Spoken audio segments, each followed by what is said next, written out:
The divisional round of the NFL playoffs just ended today. The Bengals beat the Bills, and the 49ers beat the Cowboys. Now, to begin this podcast, we have to mention that Mr. Dehls, Flipperside Jr., 10-0 on his playoff picks in the Easy. divisional round. Easy. 10-0 on all the playoffs. I think It's that's about why you. Joel has started calling me Mr. Flip Aside, is because I'm 10-0. There's nothing he could say to me right now. So he's just throwing these little jabs out there, hoping and praying it'll stick. 10-0, man. Catch up. If I get everything wrong, will I still be ahead of all of you guys from now on? 100%. You have won officially. Okay. Before the conference No. ship. That's tough. No, You've Riv, I only think won has a 3. chance. No, I have a 6 chance. and 4. I have 3. Yeah, Riv's Okay. 7-3. Yeah, listen, I'll give it to you, Dehls, even though Coming on Twitter, for you, Dehls. I'm coming for you. You flipped to the Chargers. It's shit. understandable, though. I'll give it to you. But listen, Just make that a draw. Bro's trying. Dehls, football, no doubt about it. I bow myself to you. Basketball, last podcast. Should we be worried about the Nets? The Nets could go 0-7, 0-6 on this stretch. 2 games in a row. They beat the Jazz and the Warriors on a row. Kyrie, 48 points. I mean, go look back at the tape. I said, yeah, Kyrie's bouncing back tonight. Nah, big games from Kyrie. He's been balling. Royce Yo, O'Neal. Drew, y'all almost sold. Winning 3. 2-game heater. Y'all What do you mean we That was almost a sold? big win. We were down 25 going to half. Y'all was up big, and then I know. Y'all were down big, and then y'all came right back. But you was a big forget win, that we're them. Yeah, We're it was them. mad weird. It was mad fucking weird. So Thomas Bryant masterclass. Yeah, OD. Out of all the 10 playoff wins that you've gotten correct, Dehls, which one were you most on the fence about that maybe your emotions wanted to side with a particular team, but you use logic and say, I'm going to stick with this team? Honestly, probably that Chargers-Jags game from the first week. That was probably the closest. Cincy-Bills this week too, but I felt more confident in this pick than I did that Jags game because they were both teams that were good but not great. You know what I mean? Like they kind of both had gotten in, but none of them were dominant by any means. Cincy, I felt more confident just because they're the more buttoned-up team. So that was a close game. I barely got that one right, but probably that one. Yeah. Now, we know the Cowboys just lost, and people are probably weighing on that game recap. And you know what? Here on the topic list, I have topic number 1 talking about the Bengals. But you know what? I'm going to switch it. Let's talk about the Niners and the Cowboys first. 49ers beat the Cowboys 19-12. 2 straight NFC Championship games. 3 in the last 4 years. And I'm going to say this, man. The 49ers defense is just something different. Like you look at every chart, they're the cream of the crop, they're the top of the top. And I got this game wrong because my logic for this game was that if the Cowboys can stop the run defensively, I think they give themselves a pretty legit chance. Last season in the wild card, they couldn't stop the run. The Cowboys defense did its job. You look at the 49ers rushing yards, 113, 3.4 yards per carry. There was a point in time they were averaging less than 2.5 yards per carry. Brock Purdy, 19 for 29, 214 yards, 87 passer rating. The Cowboys definitely gave some throws to Brock that there's a wide open crosser on a player or whatever. But for most of this game, the Cowboys held their own. And this was one of the more better defensive performances that we've seen against the 49ers offense with them having CMC, Ayuk, Debo, and Kittle. But they lost this game because the offense didn't perform and Dak Prescott didn't play well. And I most certainly picked the Cowboys. I thought this would be Dak's moment. I said it in the preview. Dak needs a moment like this. Dak needs to earn this moment. And if he earned it, I'm praising him. But he didn't. And you need to be held accountable for your performances. Out of every single quarterback in the divisional round, he had a -10 completion percentage over expectation. That's horrible for Dak. 2 interceptions. The first one you could say Gallup stopped on a route, still a bad decision. The second interception in the red zone. And it was not a horrible decision. I thought it was more of a great play by Jimmy Ward because they had CeeDee Lamb one-on-one with Fred Warner, and they tried to create a mismatch. And CeeDee Lamb was open, but Jimmy Ward cut the route off. And that's just great recognition by him. And a lot about being a quarterback is anticipating throws. Dak anticipated that to be open. It wasn't. Interception. And the second to last drive, first down, you almost get intercepted again. You go 3 and out. I just thought the offense wasn't good enough. A lot of that had to do with not being able to run the ball. In the first half, they were 6 for 12 running the ball in terms of success rate, which is 50%. In the second half, they were 1 for 6.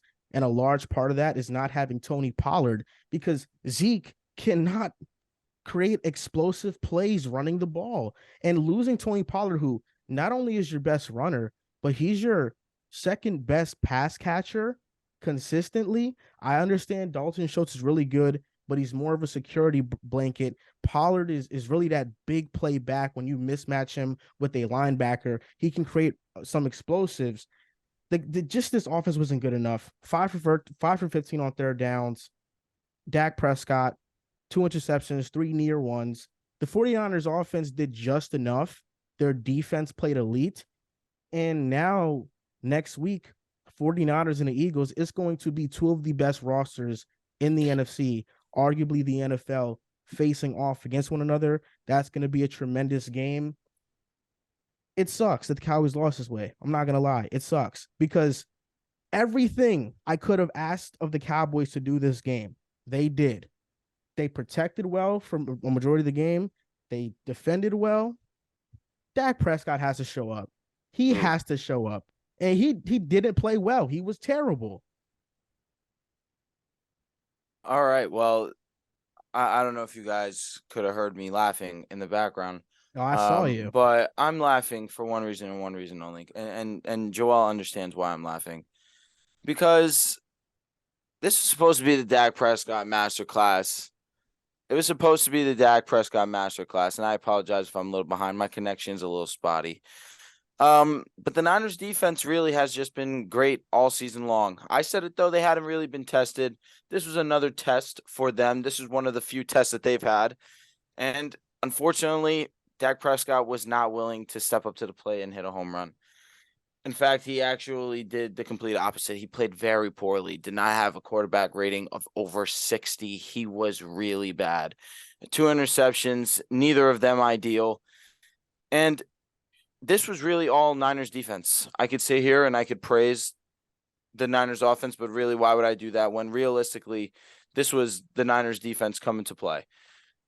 The offense was okay. I think you mentioned some crosses that were open for sure, but I want to say there were some tough throws on third down that we saw Purdy make. Really, though, Dallas's defense was fantastic. Dak just needs to be better. And I was expecting Dak to play better. I was expecting this game to be close, but really because of the offensive game that we've seen from these two teams. But this really was a defensive duel. And when you have Kyle Shanahan and you have Brock Purdy, who did play a very solid game, I can't say he didn't, no doubt. But George Kittle stepping up to the plate with one of the biggest catches of the playoffs, with the tipped ball, willing to stay concentrated, catch the ball, come down with it, not get contact. That was one of the plays of the game for sure. But absolutely, this is a full credit to the Niners defense, continuing to be the best defense in the National Football League. And I'm expecting a great game next week. I'm not sure which way I'm leaning. Of course, I've been riding with Brock, but at the same time, I can acknowledge that Philadelphia has looked fantastic. So this game was disappointing for me personally. I expected a way better showing from the Dallas Cowboys, but I did believe that the Niners would win this game regardless. We have the 4 best teams in the NFL left in the playoffs. These are the 4 best rosters. These are, 3 out of the 4 best quarterbacks in the league. Brock Purdy is not there quite yet, but when I look at this game, this is what an above-average quarterback does. Dak Prescott gets you to the playoffs. He could win you a playoff game. But at the end of the day, if you don't have the elite of the elites, it's going to be hard to get over that hump. And sure, you could say, yeah, look at Brock Purdy. He's not the elite of the elites, but he has literally everything. He has the elite play caller, the elite weapons, the best left tackle in football, and elite defense. Dak has some of that stuff, but not all of it. So when you don't have that elite status at quarterback, like a Mahomes, like a Burrow, like Jalen Hurts this year, you're going to need everything else to fall in line if you want to reach the top of the top, make conference championships, and make the Super Bowl. I know Cowboys fans right now are pissed off. They're all blaming it on Dak, trade Dak, draft a quarterback, whatever it might be. But this goes back to the situation we had with the Vikings last week. What's your other option? If you move off Dak, fine, go ahead, go crazy, trade Dak. What player are you going to bring in that's going to be better than Dak Prescott? It's not going to happen. You're not going to go out there and get the Rodgers or Lamar. You could wish all you want. Jerry Jones could say all this stuff in press conferences, even though he's very supportive of Dak. I'm sure he'll say something in this offseason that'll spark some sort of rumor. But overall, you can't be too upset if you're a Cowboys fan. I mean, this kind of felt like the ceiling for the team all year. I've never been a huge Mike McCarthy fan. I always felt like they were a weapon or two shy. Their offensive line played well, especially towards the end of the season, but they were battling injuries throughout the year. And what really was the deal breaker in this game was Tony Pollard. I mean, he had a broken fibula. It sucks. Fibia? How do you pronounce that, Drew? Fibia? Yeah, it's fibia. Fibia. There we go. Broken fibia. Broken fib. It's fibula. Sorry about that. Fibula. Broken fibula. And that sucks because he was due for a big payday. Fibula. Get a little biology. He was due for a big payday this offseason. And now with this broken leg, I mean, I'm sure he'll get some sort of contract from the Cowboys, but probably not the one he would have gotten if he didn't get hurt. And once he went down, like you mentioned, Joel, it really takes away the explosiveness of this offense. Because the only other person I look at who could create explosive plays is CeeDee Lamb. He had a tremendous game, 10 catches, almost 120 yards. He was phenomenal. But outside of that, there's not really many people you could look at in this Cowboys roster and said, who stepped up today outside of CeeDee Lamb? So overall, this kind of felt like the ceiling for the Cowboys. I picked the 49ers. They felt like the better coach team and overall the better roster. I'm excited for next week, 49ers-Eagles. It's going to be a good matchup. Don't let the Cowboys off the hook, man. No, This was not the ceiling for the Cowboys. This was a disappointing end to the season because if Dak Prescott plays better, they win this game. They need something else, man. They need another weapon. I think McCarthy is not near the coach Shanahan is. Like, it does feel like this is the ceiling, at least offensively. Their defense was phenomenal, right? You're talking top 5 in EPA and pass and run this year. It doesn't get much better than that. So defense really showed up. It's Dak. It's like Dak Prescott. He has to play well in this situation. This is why you pay him $49 million. But even still, look at all the teams remaining. The Eagles have 3 weapons, 2 elite weapons and 1 really good tight end. The Bengals have 2 elite weapons plus Tyler Boyd. The only really one is just the Chiefs, but they have Mahomes, Andy Reid, and Travis Kelce. Everyone else has at least 2 really elite options. The Cowboys just have 1. I get it, but Dak didn't play well. Like, if he played well, I understand this. But him not playing well, he has to play better. Mahomes played on one leg. He's an above average. Mahomes is the best quarterback in the league. Even on one leg, Dak is the best quarterback in the league. Joe Burrow played in snow. Joe Burrow played the top defense. Joe Burrow played the top defense. He still did his thing. Jalen Hurts played well against the Giants. I'm not going to mention them. Their defense. Don't mention the Giants. I'm just saying, like, your franchise quarterback has to play better. That's what I'm saying. Dak Prescott, he's not elite, but he's great, and he needs to play great in that moment. Talk to us, Fred. I think Dehls, you let him off the hook a little bit, just a little bit. But I see your points. This Cowboys offense is very stagnant. I mean, I know a couple people in this pod was very low on CeeDee Lamb. I'm glad he's ascended into that. I'm a number 1 guy. I've been telling you that all year. He's a dog within himself. He's great. You know what happened with Cowboys fans, Moran included? Not Dehls, Moran. You know what happened with Cowboys fans? You let that Bucks win fool you. You let that game fool you. Bro said we're going to the Super Bowl. It's thinking this team was nothing more than what it was. The Cowboys are going to do what the Cowboys always do. And it starts with Dak. I mean, the defense was amazing. Brock Purdy did not play well. They managed to limit CMC. And when you can do that, that's always an impressive thing to do. The weapons outside of Kittle didn't really have a big game. You know, even Kittle, he was limited to a degree. Offensively, CeeDee Lamb, your number 1, came to play. He made a big play after big play. Tony Pollard did go out. That did suck. But even with all of that, you know, Schultz had 27 yards. Michael Gallup didn't register a yard all game. All that, you're down, 6 in the clutch moments? Down 7. It's up to Dak. Dak threw a back-breaking interception, the second one. Back-breaking. Then he was acting like an NPC towards the late game, glitching, don't know what to do, not making the right decision. I'm with Joel. It is on Dak. You pay him $40 million to win these games. You don't pay him to win against the Bucks. That's why I don't know why you picked him to beat the Niners. You don't pay him for that. You pay him to, and I'm not letting you off the hook because you said to go into the Super Bowl. You You did say cannot that. get off the hook for that. That was crazy. Okay, I was wrong about that, but You was going crazy. if Dak Prescott performs, If- the Cowboys win this he did game. He But did. I should listen, and I've been. It is the Niners defense. It is the Niners defense that you need him to step up against. For sure, but he still should have played good. You know, maybe not Correct. elite great. Okay. Correct. He played good. Like, okay. He played He didn't play terrible. okay. Dak Prescott, you know, I've been highly critical of him all season long because I feel I've made this statement. There it is. I've made this There statement it before. is. Dak bring up Prescott his on tweet. prime time looks a lot like Kirk Cousins. People give Kirk Cousins shit all the And you time for picked it. both of them to win. This year he was 11-0 in one-score games. He had the most comeback games in the history of the NFL. He had the largest comeback in NFL history against the Colts. Now, Colts. I know why Drew's laughing, That's right? what counts. Drew laughing. You know, he got his hoodie on, he got his sunglasses on. He's laughing. Probably the drinks from early when we was at the bar at Texas, Arizona. Shout out to Hoboken. He's probably still laughing from those drinks. Listen, I know why he's laughing because I was critical of Dak, and I thought this would be his moment. And I've been supporting Dak because it's not that I don't like Dak. I want him to have this moment. I do. But here's the difference, Drew. If Dak Prescott plays terrible, I will come on this podcast and say I was wrong about him and about how he would play in this game because I still think he's a great quarterback. And I can admit he had a terrible performance. I will not make excuses. You made excuses for Daniel Jones all day long last podcast. No, I did not. Dehls, No, I let me did ask you a not. question. Dehls and Joel. Cap. Dehls and Drew. You two are Joel. You're smart, but I need you to stay out of this. Your bias. Dehls and Drew. I consider you two very smart human beings. Is this the definition of a sociopath? He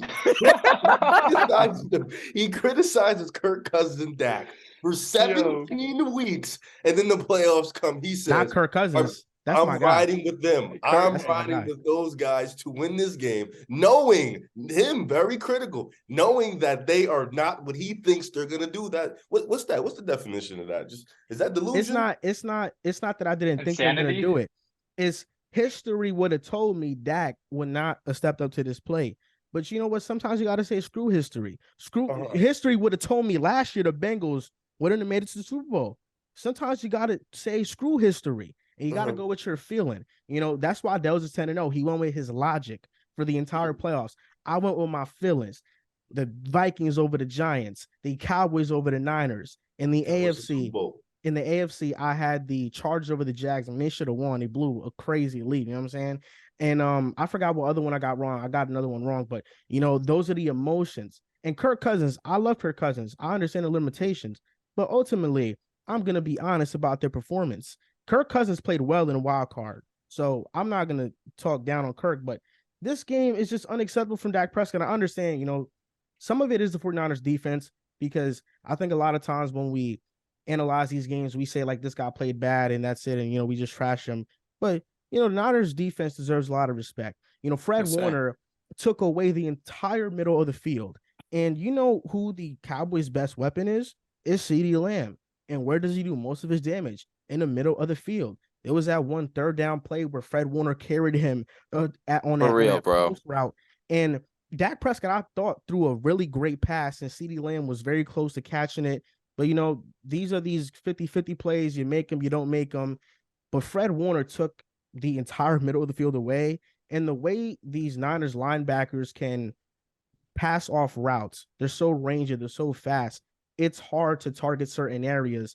And when CeeDee Lamb, who he's a great receiver, there's no doubt, he does most of his damage with his route running, intermediate of the field. He's not a burner. He's not a deep threat. The Cowboys need another receiver. And we've been saying this since the offseason. When they lost Amari Cooper, they could have used Amari Cooper this game. And for me, I'm just wondering, where do the Cowboys go from here? Because this Cowboys team feels a lot like last year's Cowboys team. Their defense improved for sure, but you need to be more explosive offensively.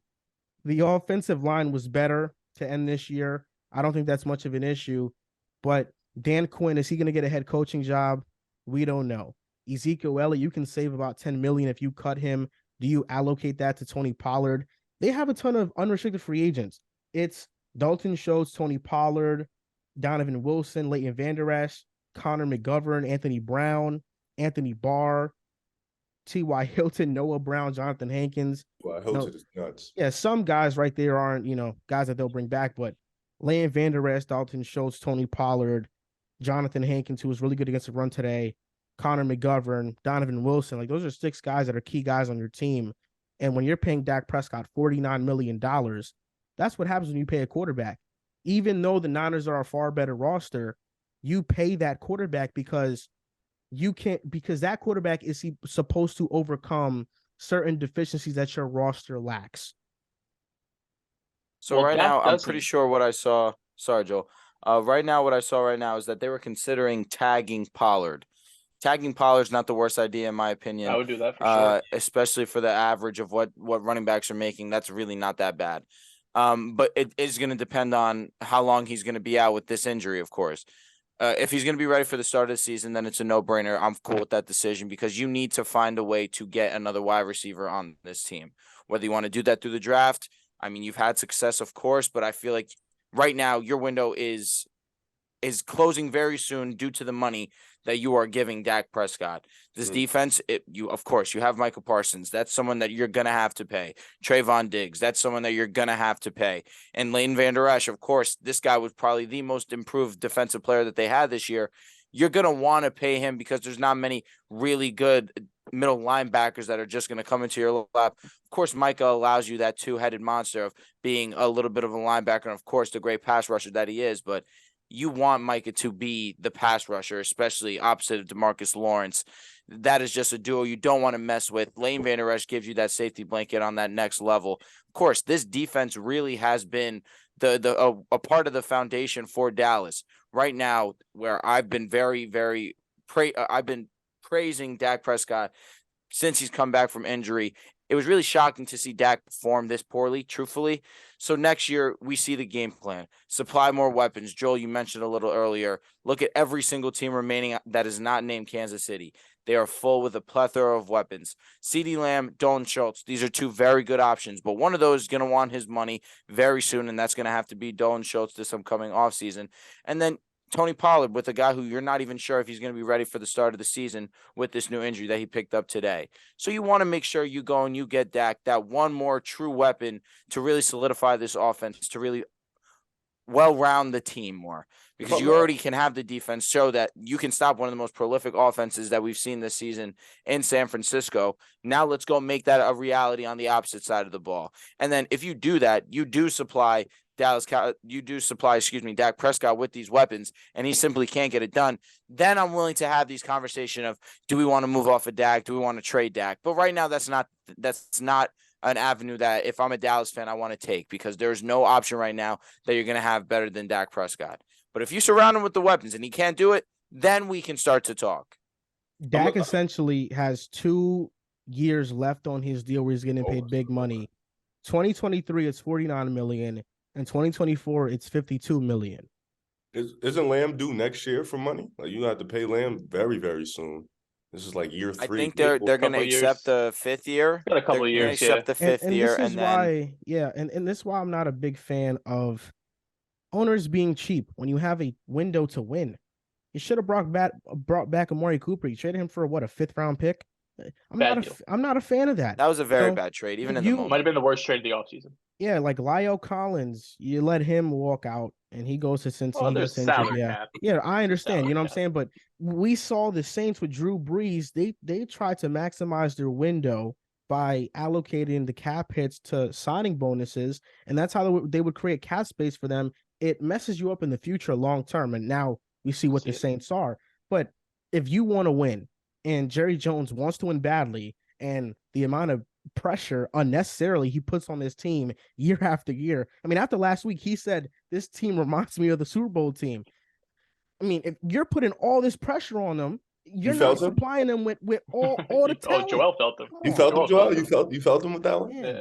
keep Awuzie, keep Yeah. Keep keep Amari everyone. Cooper. Yeah, keep everybody. No salary cap. I'm sure they didn't think about that. Salary cap off. But ultimately, Got it. Dak Prescott, when you pay a quarterback that much money, these other deals that aren't good come back to haunt you. They paid Jalen Smith a couple years ago, and he was never the same linebacker. They paid Zeke, which was the biggest mistake, paying Zeke. Easily.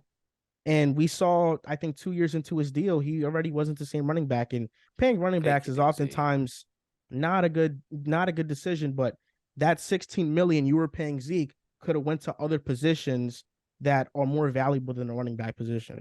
And it's important to remember that Schultz got tagged last offseason. They were trying to work out a long-term deal. They couldn't. So this offseason, it's not like you're not going to be able to tag him again because it's like 150% above the average. You'd be paying him a ridiculous amount of money. So you obviously only have one franchise tag per season. Probably goes to Pollard, but it's not like it's a foregone conclusion. They get a long-term deal done with Schultz, who was their second best weapon this entire season.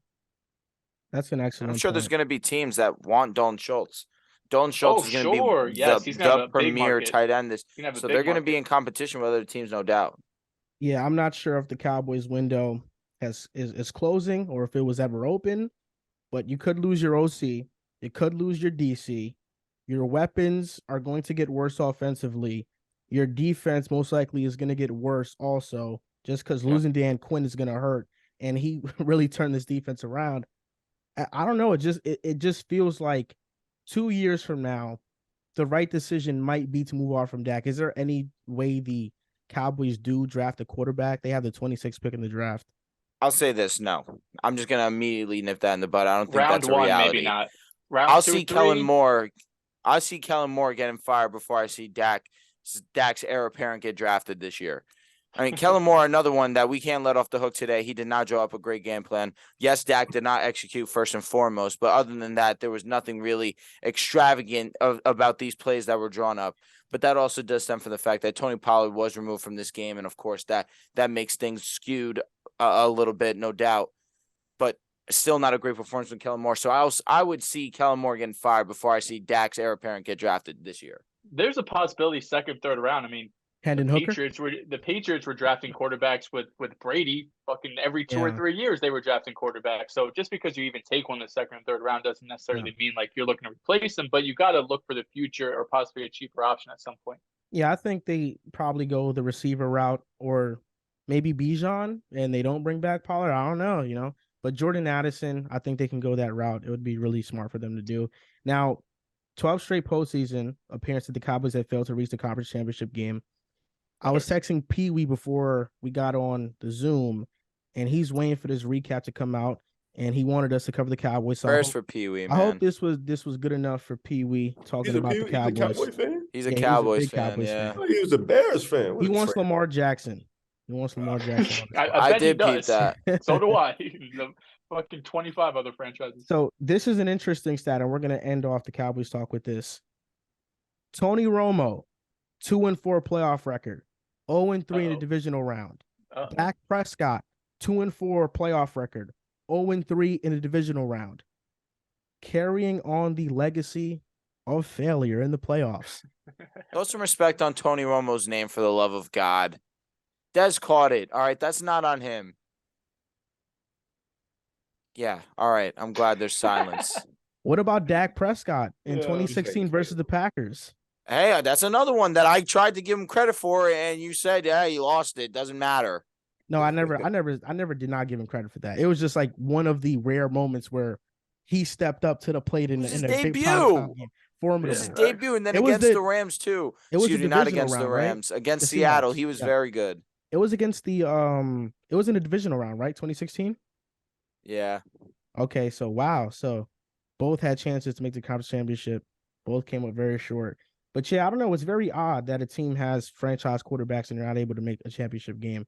I mean, the Jets made it with Mark Sanchez. This Brock Purdy run feels a lot like Mark Sanchez. It's just these teams are incomplete. Last year, give Sanchez some credit. Yeah, no, for sure. Last year the team was incomplete. Amazing. Last year the team was incomplete on the defensive end, and even still the offense didn't really execute to its maximum potential. This year, team was kind of incomplete on offense. You would have liked to have another guy. Tony Pollard goes out. The offensive line, yes, it did play well, but really was banged up. I mean, this roster needs to be filled out in more places than I think fans want to admit. Cincinnati Bengals, second straight AFC Championship game appearance they're about to head into against KC, a rematch of last season. They won 24-10. 27? Wasn't it 27-10? Was it? It might have been 27-10. Well, 24-10, 27-10, one of those. Yeah, Dehls. Can you fact check that for me, please? I think he's right. It was a 17-point 27-10. Okay, they beat them 27-10. This was never in doubt. Who they say gonna beat them Bengals? Who they? I want to hear from Mr. Brown. I had my Cowboys jersey on. I mean, my Cowboys shirt on last pod. I also had the Bengals beanie. Now, you're disgusting. The Bengals, I really thought dominated this game. They got off to a 14-0 lead, touchdown to Jamar Chase, touchdown to Hayden Hurst. And you look at their scoring drives, 6 plays, 10 plays, 14 plays, 12 plays. Joe Mixon, first drive of the second half, he has a touchdown. They were able to run the ball very well. And this game was basically what happens when one team has a potent offense around him versus where you don't have it. Joe Burrow, yes, he's great. He's the second best quarterback in the NFL. The way he commands the line of scrimmage, he's calling out protections. This offensive line is 3 backups. Yes, you got great weapons, but Joe Burrow just does things that other quarterbacks can't do. They're able to run the ball effectively. And that is something that took a lot of pressure off of Joe Burrow and this offense throughout the game. And something I mentioned in the preview was that the Bills don't disguise their defense like the Ravens. These big plays are going to be there for the Bengals, and they created more explosive plays. And the Bills and Josh Allen, I thought Josh Allen played fine. You know, there were some throws you probably wanted back, but ultimately he has Russell Westbrook level usage. To his team, he is the entire offense. I understand Stephon Diggs is great, but outside of him, there isn't a weapon that teams really have to. No, he definitely shows up in big games, but outside of Stephon Diggs, there isn't a weapon you have to fully respect. They don't have a run game, and I think that hurts them the most because I think with this cast of weapons, they can get away with it because it's not bad. You know, it's good. I think Stephon Diggs makes it great. But you got to have a solid and consistent running game, and that's what the Bills don't have. They just can't run the ball. And I thought that this other stat it represented and summarized how the game went. Time to throw versus pressure rate. Burrow, 2.5 seconds time to throw, 21.6% pressure rate. Josh Allen, 3.2 time to throw, and 39.5 pressure rate. Josh Allen was holding onto the ball much longer. Therefore, he was getting pressured more. Joe Burrow was letting the ball go quick. And Joe Burrow has already played behind the bad offensive line for 2 seasons now. He already knows the ins and outs and what he has to do. And that clock in his head is already there for him to know, when I have to let go of this ball. But 30 first downs to 18, 100 more yards of rushing. The Bills are just not a complete roster. And I think the Bengals are more complete. And that's why I think the Bengals won this game. Mr. Brown, I want to hear from you. I wanted to sorry to cut you off, Drew, but no, you're 100% right. It was Jordan season, MVP, Super Bowl MVP, the ring. It was everything. He's got the Funko. You got to ride with your guys, man. Divisional round L to the Bengals. Riv was talking spicy after this L. Listen, I don't duck smoke. I was talking crazy all year, because I believe in my guy. Josh Allen, he's still top 3, top 4 quarterback in the world. That's never denying up. I think what this matchup showed to me is that Josh Allen, the difference between Josh Allen and Joe Burrow is the brain. Joe Burrow is the smartest quarterback in the NFL. He's just a different breed when it comes to pre-snaps, able to analyze the defense. Josh Allen, I think, is still a little bit raw in that department. I think, and Joel, you mentioned it, you rely on him so much to be the runner, to be the big play guy. And the reason why he's holding on to the ball so much is because Gabe Davis takes 35 minutes to get separation. So when Stephon Diggs is covered so much, he has to wait a long time for him to get separation. There's just so many holes with this Bills team. I don't think Josh Allen played bad. I don't think he played great. He was okay. But when your offensive line is breaking down every single play, when your receivers can't get open, and then also you're missing some shots. It's tough. And then your defense can't stop anything or anybody on the other side. It just was a tough, especially in your home. They haven't lost a home game in the playoffs, so that one sucks. You had pretty much all the advantages. The Bengals had no defensive line or no offensive line pretty much. This game definitely showed Devon Miller one really hurt because you think Greg Rousseau, Ed Oliver would create impact. They practically did nothing all game. Matt Milano, he did not show up. The secondary was awful. This was just a complete collapse from start to finish, from the top to bottom, from coach to player, offense, defense. They just collapsed, and the Bengals showed they were the better team, the more disciplined team. I do think this offseason has to be a lot of question marks because now this is year 3. You done lost to the Chiefs twice. You lost to the Bengals. The Bengals are going to continue to get better. The Chiefs are going to be here. What are you going to do? Are you going to fix these holes in your roster? I mean, the Jaguars are on their way. What is Cleveland going to look like? What if Lamar stays in Baltimore? This isn't something, I think for right now, you have to realize as a Bills fan, this isn't something you can disguise anymore. I mean, you're predictable at this point. They know what you're going to do. Josh Allen has to improve. The offense has to get better. You have holes at the receiver. You have holes on the line. You have holes on the defense. Your secondary is damn near naked at this point. You need some guys out there too. You need some depth. So for a team with this many holes, Josh Allen mitigates a lot of things, but this one he just could not do. And unfortunately, this MJ year, just after week 6, it just failed miserably. I think I jinxed him, but it just got bad from week 6. After that Jets game, man, I don't know. Yeah, I thought the Miami game I thought it was bounce. The bounce back was rolling, like the one in Buffalo. I thought it was going to roll up. Life, you know what I'm saying? But Eagles Nation, fly, Eagles fly. Must be nice. Go ahead, Joe. A big credit to the Bengals offensive line today to have a bunch of their key guys to go out and for them to play the way that they played. A big credit to them. They were amazing. I thought a big part of this game for the Bills was to get pressure on Joe Burrow, make him feel uncomfortable in that pocket. And there was just not a single snap where I felt like Joe Burrow was uncomfortable. They did a fantastic job. And of course, if you're going to give Joe Burrow the time to sit, let plays develop, he's going to execute. Joel already mentioned it. He didn't even need all that time. He saw the field. He made the play happen. He was very decisive, moved the ball down the field. But I feel like the biggest difference in the game for me, and it was pretty obvious, was the difference in run game, where the snow was a huge factor. Both teams were relatively limited in the pass game. Of course, the weather was the reason for that. But why one team was able to dominate the offensive side of the ball was because they have the better and more skilled rushing attack. Joe Mixon had over 100 yards. He was basically the motor that really got this team going for sure, in my opinion. Joe Mixon was very crucial in this game. And then looking to the other side with the Buffalo Bills, where you don't even have a guy eclipse 30 rushing yards. I mean, Josh Allen, Riv, you said it very perfectly too. This guy has had to do essentially everything for this offense. And why he is so valuable to this team is because not only is he the key passer to this team, but of course he's also the key rusher. And when he's not on, then you're really screwed on that aspect. So why Cincinnati was able to confuse the Bills defense also was because if you're not stopping Joe Mixon, what makes you think you're going to stop the play action? What makes you think you're going to stop Joe Burrow from hitting these passes and moving the ball downfield? Once Joe Mixon's on, this Bengals team is really unstoppable, at least offensively. I think next week will be an exciting matchup. I personally find it hard to see Mahomes losing again to Joe Burrow. I mean, he loses. It's a huge hit on his legacy, in my opinion. And I'm not just saying that because I'm a Mahomes hater. That's just the truth. This guy probably is your kryptonite if you can't beat him at this point. They're going to have 20 more matchups. Like Tom Brady was the pain?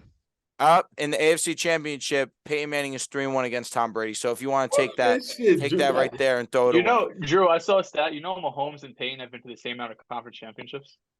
Damn. Yeah, listen, and my boy has 2 championships. My boy has 2 championships. Payne played bad in that first Super Bowl. I mean, he was Mahomes MVP. has one at 27. He got very fortunate. He got very fortunate that he faced Jimmy G. I mean, Payne did face Rex Grossman. So, yeah. But that defense was all world. That defense was a world from the Bears that year. Oh man, Rex Grossman is about to tie up with all of them. Yeah. Yeah. No, I think this was an interesting game. First of all, I was very wrong about the Bengals coming into the season. Last year, I had them as a fluke. I did not think Joe Burrow could ever reach this height of quite literally being a top 3, top 2 quarterback. I mean, I put the poll out right after the game. I said, QB1's Mahomes. Who's QB2? I got 1,200 votes. 85% said Joe Burrow over Josh Allen. Coming into this season, that was not the case. Burrow was 9 for me, I think, and some people's top 5s, like Mr. Moran over here. But for the most part, everyone had him as around a top 10 quarterback. This year, he's really taken that step. And I mean, there's a lot of things that goes into this game. First of all, I think we could have a conversation about Sean McDermott. He's a great coach, without a doubt. But I think he's gotten outcoached 3 times by McDaniel against Miami. And I thought this game wasn't great either. I'm sorry if I got cut off right there, but this game wasn't great either. You guys just aren't moving, so I got confused for a second. So at one point when you have that defensive coach, you would expect them to step up, right? You see McDaniel with, especially that playoff game with Skylar Thompson, they almost won that game. And then this game where you're at home, it's snowing, you're in Buffalo, you have the crowd going crazy, one of the hardest places to play. You feel like you should have all the momentum and everything going your way, and you come up short. And I don't want to discredit the Bengals by saying, oh, this is on McDermott or anything. No. I mean, Joe Burrow, I think he has the best terms of processing speed in the NFL. He goes from 1, 2, 3, 4 to his check down quicker than anybody in the league right now. And the fact that at any play, almost never do the Bengals have a negative play, because all the time, if they're running the ball, if not, they're passing it, and Joe Burrow is finding the check down, whether it's Hurst, P. Ryan, Mixon, they're gaining at least 3 or 4 yards. I mean, that first 2 drives, it didn't take till they got into the red zone of their second drive until they faced the third down. That's because they're constantly keeping ahead of the sticks. Joe Burrow is constantly getting the ball out on time and his playmakers' hands. I said it last week. When they're in 3rd and 10, it feels like a lot of teams 3rd and 4s. Part of that has to do with having elite outside weapons who could straight up win one-on-one, and we get the ball, it's damn near impossible to take them down with Jamar Chase and T. Higgins. But a lot of that has to do with Joe Burrow, his ability to read the defense, recognize who has one-on-one coverage, get the ball to his playmakers, and let them do the work. Quarterbacking, some guys make it look hard, some guys make it look easy. Joe Burrow makes the quarterback position look extremely easy. You mentioned it, Riv. He might be the best mental quarterback in the game right now. Obviously, physically, I still don't think he's like the guys like Josh Allen, Mahomes, and Herbert. But when you're that advanced mentally, you can make up for that. So shout out to the Bengals. It's going to be a really good game next week. The fact that Mahomes has that high ankle sprain definitely makes this more difficult than if he was 100%, because the way he looked against this past weekend against the Jaguars, it's not going to be the same against playing the Cincinnati Bengals. His team beat them, 3-game win streak. This isn't the Jaguars with a year 2 Trevor Lawrence. It's the Cincinnati Bengals. It's a lot different. It's going to be an exciting week next week. Mahomes Burrow's QB2. This was the game for solidified. Me. Solidified. Yeah, but I think he's over your boy. I think You know, my boy's still QB3. That's nothing wrong with that. There's nothing wrong with being QB3. I think it's interesting though, because Justin Herbert blew a 27. You know, not he, but you know, he blew a 27-point lead in the first round. Josh Allen gets destroyed in the second round. Both guys, we think, all consensus top 4 guys in the league. I think it's interesting that both guys, QB3s and QB4s, coming in the next year. How can they, because we used to have them QB2s and QB3s, how can they bounce back from pretty much embarrassing losses in the playoffs, as where Burrow and Mahomes last 2 years have been just continuously climbing. So it's going to be ones getting to the conference championships. They're the one getting to Super Bowls. I mean, at this point, when you're this close at the top, like, it really comes down to in the playoffs who's winning these games. Because even, I mean, it's a little bit different. Like, for example, like Justin Herbert didn't really have as great of a game. I mean, he was fine, right? But he didn't have like this game where he put up 300 yards, 3 touchdowns, did all this. Like, a lot of that was 5 turnovers. It would be a different conversation if Herbert went out there and just balled out. He had a good game, but it wasn't something like that was over the top that could be like, you know, it wasn't just because of the defense or Herbert or whatever, but like, I think a lot of it's going to have to do in the playoffs in the biggest moments. That's why we have Burrow 2 right now. If Josh Allen would have won that game, I don't think anyone is saying Burrow is 2. He won that game. Mahomes is Mahomes. That's why he's number 1. Allen and Herbert are right there. They just got to get there. Lamar is banged up. Obviously, Hurts is phenomenal. I mean, talented league. I mean, I think it's fair to have. I apologize, Joel. I just want to get this thought off real quick. I think it's fair to put Joe Burrow as the second best quarterback in the league for sure. I just don't want us to forget last year when Josh Allen walked off the field, he left the field winning. against the Kansas City Chiefs, who, You just yes, of got course, blown they out. did end up losing to the Bengals, and Joe Burrow did end up going to the Super Bowl. And this year, it's a little bit different.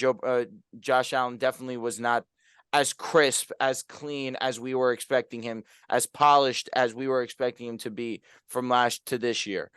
But I do want us to remember how he did feel against Kansas City last year, because what we saw from Josh Allen and Patrick Mahomes last year in that game was two quarterbacks at their best, giving everything they had and going tit for tat, not giving an inch. And so I understand that, yes, Joe Burrow has been fantastic. If you want to have him as the number 2 quarterback in the league, I'm fine. Right now, I'm starting to teeter that way also. He shut up a lot of people. And when you win, it's very easy to shut. Oh, no. No, I mean, if you want to have him as the number 2 guy, that's fine. Who do you have Right two? now, he's winning ball games. Hey, I'm taking the L on that one. That's fine. I could take the L as a man, no doubt. You have Herbert at 2? No, I mean, right now, if you want to say skill-wise, talent-wise, is he flipping? Is he I don't know. flipping? I don't know. Oh I don't my know. I'm God. genuinely asking. I don't know. I don't I'm know. taking Herbert 10 times out of 10, but I'm saying if you want to 10 have Joe times Burrow, out of 10? talent-wise, I'm taking Herbert. Take it easy. The talent only matters When does so that? much, bro. When are you going to I just mean, decide? how many people have told you that you're taking Aaron Rodgers? Why are you taking Aaron Rodgers? Because of what? Aaron Rodgers or Brady? Who's taking Aaron Rodgers over Brady? No, you take that. Who's more talented? The answer is Aaron Rodgers, and people will still say that Aaron Rodgers deserves to be in that conversation. People don't like winning. But it's also different when we're talking about with the GOAT. We're talking Tom Brady. Tom Brady's number 1 in this situation. Mahomes is number 1. Burrow still hasn't won anything. You just tweeted Burrow was the second best quarterback in the NFL on Twitter. No. Today. Okay, that tweet got off, no doubt. That was low. He said that tweet got off. That tweet, he got caught. Man, it's so funny when y'all realize that flipping aside is a common occurrence. I'm really not flipping. I mean, Herbert. What do you mean? You just said he's number 2. Then you just said you would take him 10 times out of 10. You got going crazy all right, on me take for it taking easy. Burrow over Herbert last week. No. I said for the future. Right now, where we stand in the future, longevity. I've taken Herbert. I've been on the Herbert side. Who's better no right doubt. now? Who's better right now? You act like they're all not young. Yeah, like bro, these top guys are exactly why they're going to be together for. They're going to be together for years, which is exactly why that statement that I'm making is completely valid. Listen, this is I really don't want to get into the quarterback debate too much.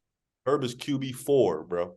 QB4. Okay, if you want to have that opinion, I'm fine with it. Joe Burrow's winning games. It's an easy defense for him, no doubt. He definitely has a strong claim.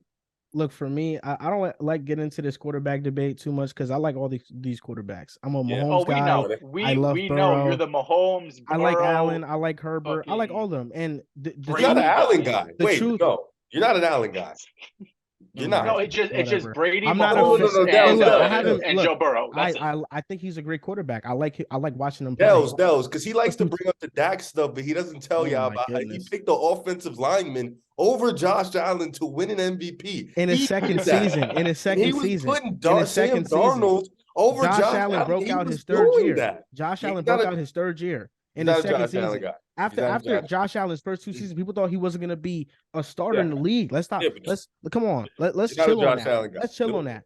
What I'm saying is that the truth of the matter is when it comes to these quarterbacks that are so great and play at an elite level, situation matters entirely. Justin Herbert, his situation was garbage. Josh Allen is the entire offense. I love Joe. Garbage. Justin Herbert had one of the worst offensive lines in the league. They could not run the ball. Their receivers were injured all season long. They still made the playoffs. Their defense was hurt as well. And his play caller's mid. His play caller was bad. Garbage is nuts. Joe Burrow is the second best quarterback in the league for me. And I've been said it for I think it's already been half the season. I've been saying this now since he started hot. I want to say this about Burrow because I love Burrow, and I want to finish off my last thought by saying that situation matters entirely. And Joe Burrow, as of right now, is in a better situation. It's not taking anything away from him because he's great, and he's still my second best quarterback. But this, and it was funny coming from you, Dehls. You called out Riv for MJ, and you didn't want to take the huge L. I was wrong about the Bengals. Yeah, let's move on from that. You slept on Joe Burrow. I think I said that. I think that was the first thing I said. Bengals fluke. I mean, It's not just that you said it was a fluke. It's the disrespect. And you know what? I'm not even going to go at you about that, Dehls, because you threw shots after week 1. The fluke is happening. After they started off 0-2. Then, oh my gosh, I remember you, Dehls, when they lost to the Dallas Cowboys. I remember you, Dehls. I'm going to let you off the hook here because I'm a great friend. But most importantly, because I got more W's on you. I want to put the attention on the guy who deserves it right now. That's Joe Burrow. I mean, what we're seeing this guy do is unprecedented. He came off an ACL injury his rookie season. Won comeback player of the year. In the last 2 seasons, he's led the NFL in passer rating. He won the Bengals the AFC North for the first time since 2015. He has 5 playoff wins. You want to know how much playoff wins the Bengals had before he came to Cincinnati? In 52 years, 5 playoff wins. Joe Burrow has led the Bengals to 2 straight AFC championships. He led them to the Super Bowl in his second season starting, coming off a reconstructed knee. I mean, Joe Burrow is doing something historical. He has the most playoff wins by a first overall pick quarterback in the first 3 seasons. What he's doing right now is historically great, and he's totally changed around the Bengals franchise right now. And that's why I fell in love with him. I mean, this was something that I knew from the beginning. I got his LSU card. I got a Bengals shirt. Bro loves talking about that card. I got a Bengals beanie. Yeah, because I got it when he was at LSU, and I know he was going to be a dog. Look at my old tweets from 2019. The Bengals are the perfect situation for Joe Burrow to turn around, and he's done just that. He deserves so much praise and so much respect, and you're right. Next game is going to be difficult. I still don't know what side I'm going to go with that, but Both Joe Burrow is the man. Yeah. And shout out the Bengals and Bills. That game was not close. No. It was not close. Like the 49ers and Cowboys. Great game. You know, you could make the argument Cowboys could have won. This game did not feel close at all. The Bengals were just a better team. Joe Burrow quarterbacked a better game. And I know that these last 2 games, stats-wise, they're not eye-popping for Burrow. But this is kind of the pushback I had for you last season when you didn't think the playoff run was that impressive. Well, the opponents were far inferior. No, for sure. But it's more about how Joe Burrow manages the game and understands situations and understands what mistakes he can't make in such certain situations. He does not throw that interception Dak Prescott threw in the red zone. He does not make that mistake. He understands situations at such a high level, and I think that's what makes him so great. And shout out to Zach Taylor, because we've given Zach Taylor a lot of shit on this podcast. He came out with a great game plan, executed to perfection. I think they had 9 total yards of penalties as well, like completely buttoned up. The better team from snap 1, drive 1. Shout out to Zach Taylor, who I was definitely questioning, which was part of the reason why I didn't know if the Bengals could do this again, because I didn't think they had a top tier head coach. But Zach Taylor is coaching his ass off right now. You know, you guys could say all you want about me and Joe Burrow. I've never doubted the Bengals. I've given them their respect. So here we are again against Kansas City. And yes, I do feel like Kansas City will win for the sole fact that Mahomes cannot lose this game. He cannot allow himself to have someone have something over him that's not named Tom Brady. And if it's Joe Burrow, then people start to flirt with conversations that I don't know if Joe Burrow is ready for. But you can still acknowledge and appreciate what Joe has done until this point. Had an amazing regular season, is continuing in the postseason, and Joe Burrow has turned into the real Mr. January. I don't think Mahomes really looks at it like that, bro. They're gonna have like 15 more matchups they're gonna have so many more matchups that you don't think like, all right. I'm gonna strongly disagree with this statement for the sole fact of you don't think Mahomes, who is a competitor by himself, you're going to tell me that he doesn't see Joe Burrow and realize that this guy has his number the way that Josh Allen sees Mahomes and says, this guy has my number. Though. But yeah, I agree. I don't think it's like Mahomes all of a sudden isn't this fucking amazing out of this world quarterback because he's losing to Joe Burrow. No, the standard is that Mahomes is the best of this group and there's no one that can touch him. That's the conversation. If Joe Burrow comes next week and beats Mahomes in the AFC Championship for a second straight year, there will be people trying to have this conversation that it should not be there. And That's fine. knowing People are the gonna have it. competitor that Mahomes is, it's not going to sit right with him. People had Well, that's Allen over Mahomes, because- me included, coming into this Well, year. listen, I was fucking that's wrong. because for sure, and I think, I don't think his You legacy is had going to take Herbert a over hit. Mahomes coming into the year. Dak Prescott, this was a legacy game for him today, and he played like shit. Patrick Mahomes can lose the game. It matters about how you perform. That's why I don't hold these losses against these quarterbacks. If Mahomes performs great, he loses. That's not a knock. That's why Matt Ryan, I will never knock him for losing 2016. Never. Never. What's Mahomes' end goal in your guys' opinion right now? Go. To become the greatest of all time, Yeah. right? He That's already the only is thing that. I You mind. cannot have another player eat while it's your time to ascend to being the greatest of all time. Hilarious being a LeBron let it LeBron happen all the fan. time. You're a LeBron fan. LeBron has a losing record in the finals. Crying at that. If you want to say that, but you also, because Mr. I'm going to use your perfect line, you got to add context to that, of course, where You're Kevin Durant did join the Golden State Warriors. And that also allowed championships to go elsewhere when maybe they shouldn't have. But in this situation specifically, it's all happening prior to him even getting to the Super Bowl. Dirk won. Kawhi won. It wasn't just Steph. Why did we lie here? But again, that was the run of Kawhi won dominance twice. that LeBron was ready to go on. LeBron wasn't going to lose from there on out. But if you want to say Kawhi won, He won all right, twice. let's please stop. James Harden would have Stop. won in 2018. I ain't The gonna say first all one, that, if but you- Kawhi won Okay, twice. enough. Dirk is the one that I sit with, and I say you got it. The Spurs won. What else is there to say other than the Heat just were simply not on their level? The Suns made it to the finals on LeBron's watch. You, Beat them in the you first said, round. You said people can't eat on Mahomes' watch. Like he ain't just go 5 for 5 in the AFC. Like he just went to the AFC Championship. No, he's gone to 5 straight. He's But only he's lost gone one.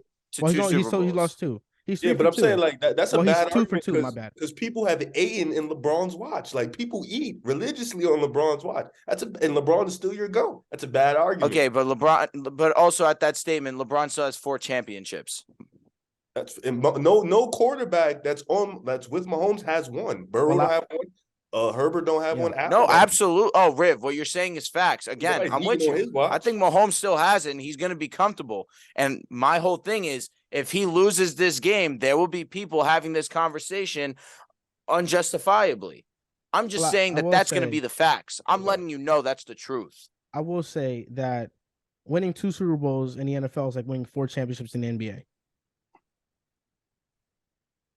Okay. The list for quarterbacks that have won 2 Super Bowls is a very exclusive and short list. It's the top dogs. Yeah, it's the very top of the top. Tom Brady's just a far outlier and everything. That's like Bill Russell in the NBA. Yeah, that's like Bill Russell in the NBA. Again, I'm not disagreeing with that statement either. No way. The rings is why Tom Brady will never be touched. But again, my whole thing is Mahomes has a bigger vision. If Mahomes loses this game, do you put Joe Burrow number 1? No, absolutely not. I mean, are you guys listening to what I'm saying? I'm trying to, but you're kind of going back and forth. I want to finish off on this. All right. I just don't want to come across misconstrued here. All I'm saying is simply, if he loses, it's going to hurt people. Legacy. Of course. Yes. People are going to look at it and start to question Mahomes when they shouldn't. Yeah. I mean, I don't know where the back and forth is. That's valid. Josh Allen, he didn't have the best game. I thought he played all right. 265 yards, 2 touchdowns, 1 interception, 68 passer rating. The Bills 4 for 12 on 3rd down. They had 4 rushing first downs compared to the Bengals 13. The Bengals were just a better team than them. I feel like we have this conversation every year with the Bills because it's exactly the issue with the Bills every single year. The only thing the Bills really need to do is get a running game. They have been unable to get that. I think that for the last 3 seasons, we have been saying the Bills need a running game. You don't think they need a new defense too? Scheme? I will say this.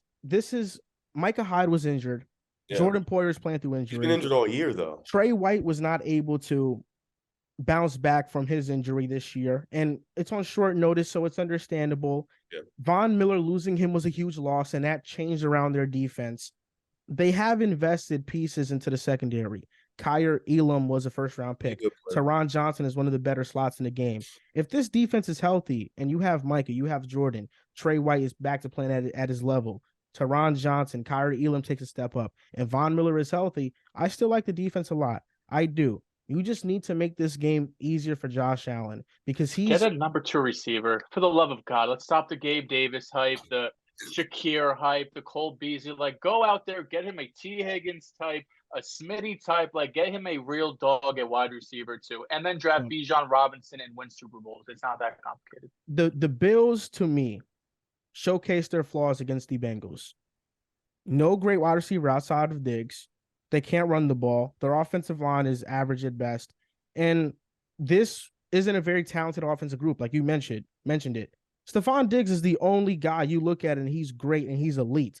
That's like the Ravens with like Mark Andrews. I think Gabe Davis is better than like any second receiver on the Ravens and stuff that are healthy currently. But Gabe Davis is number 3. He's a deep threat. He can occasionally beat the defense over the top. Growth.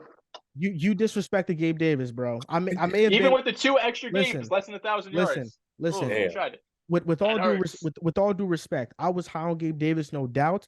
But you were so low on Gabe Davis that we kind of meet at the middle. Gabe Davis was more so on the middle of both of our spectrums. I literally, after week 1, called him a deep threat wide receiver 3. He had 800 plus yards this year. On a Josh Allen-led offense as a clear number 2 option. You said that that he had like 1,100 yards as you the number said 2 option. you When said he Jalen was Hurts, gonna they have. throw it half You amount. said he was gonna have 500 yards. You said you doubted that he has more than 800. He had 500 his first 2 years of the league. So I mean, we betted 1,000 yards receiving for sure, but Gabe Davis dealt with the ankle injury early on in the season. I'm just 16 saying. games. I'm just saying. You were so low and disrespectful to Gabe Davis, and I was so high on him. It's more in the middle where we meet our spectrum. I called him a deep threat wide receiver 3.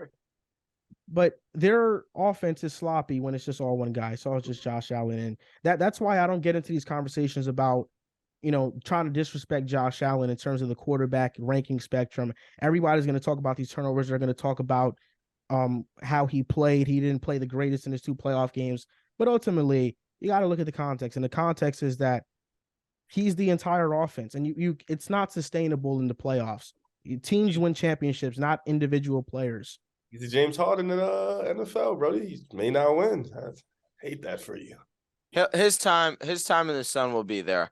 I think the Bills franchise realizes that what they have to do, at least. I mean, the idea of trading for DeAndre Hopkins has to be in their mind. Bijan Robinson, of course, that's another one that has to be in their mind. Yeah. They tried though. They got Cook. He's we want him. We want him to start next year, but is he the guy? They drafted Khalil Shakir, but it's like he's they're trying, but it just hasn't been capitalizing for them. That's why you just gotta go get a baller sometimes. You can't just draft. They've missed on Singletary's all right. Zach Moss, he was a miss. James Cook, they've invested into the running back position. It just hasn't panned out. Yeah, they've invested. It just hasn't panned out. Just like the Ravens, they've invested into the wide receiver position with draft picks. Rashad Bateman, Hollywood Brown, second-round pick. Hollywood's a hit, though. Hollywood was a hit. He wasn't a solidified number 1. That's what they needed. Traded. He shouldn't have. I mean, if he was great enough, they would have paid him. It can't be a hit if you got traded. Yeah, if he was an elite wide receiver, they would have paid him, no doubt. Well, it can be a hit. I mean, was A.J. Brown not a hit? He was traded. A.J. Brown's better than Hollywood Brown, though. Absolutely, but I'm just making sure that it's known that word. That's what I'm saying. The statement's not really all there, especially for the fact that a lot of receivers been traded. AJ different though. I love that. This is gonna do it for our divisional round recap. We'll be going live Tuesday at 7:00 Eastern time to give our predictions for the AFC Championship and NFC Championship game. Hopefully, you guys enjoyed this reaction and this recap to what happened tonight. It's gonna be late. The time is gonna be uploaded, but we're staying up late. It's 1 a.m. right now. We're still recording. Yes, sir. Yeah. So thank you guys for watching, and we'll see you guys next time.